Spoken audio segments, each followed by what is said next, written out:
अस्सलाम वालेकुम व्यूअर्स, उम्मीद है आप सब खैरियत से होंगे। आज का हमारा टॉपिक है उर्दू ग्रामर में इस्म मुश्तक और उसकी तारीफ़। वो इस्म है जो ख़ुद तो मस्दर से बने लेकिन इससे फिर कोई लफ्ज़ ना बने।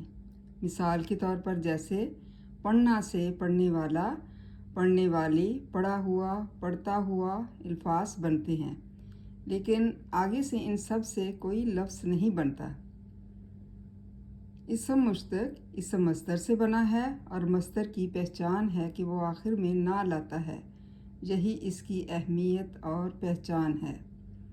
मतलब इस्म मुश्तक की तारीफ़ या इससे क्या मुराद है, वो कौन सा इस्म है जो ख़ुद तो मस्दर से बने, मतलब ख़ुद जो है वो मस्दर से बनता है, इसकी ये पहचान है। लेकिन इससे फिर कोई लफ्ज़ ना बने, लेकिन इससे कोई और लफ्ज़ नहीं बन सकता। मिसाल के तौर पर जैसे पढ़ना से पढ़ने वाला, पढ़ने वाली, पढ़ा हुआ, पढ़ता हुआ अल्फाज बनते हैं। मतलब इस्म मुश्तक से ये वाले अल्फाज ही बनते हैं, लेकिन आगे इनसे कोई और लफ्ज़ नहीं बनता। मतलब और कुछ भी नहीं बन सकता सिवाय इन अल्फाजों के।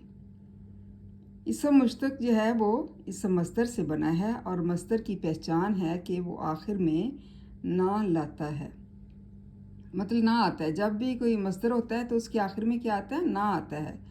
यही इसकी अहमियत और पहचान है। मतलब इसकी पहचान यही समझी जाती है कि वो ना लाता है। मिसाल के तौर पर पढ़ना, पढ़ने वाला, पढ़ना क्या है, इस्म मस्दर है। पढ़ने वाला क्या है, इस्म मुश्तक बन गया।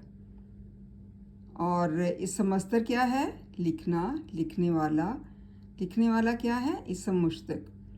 मतलब जिसमें ना आए उसको इस्म मस्दर कहते हैं, और जिसमें लिखने वाला, पढ़ने वाली ये सब आए वो इस्म मुश्तक कहलाता है। इससे कोई और नए लफ्ज़ नहीं बन सकते। तो इसकी यही पहचान है। उम्मीद है आपको इस्म मुश्तक की अच्छी तरह समझ आ चुकी होगी।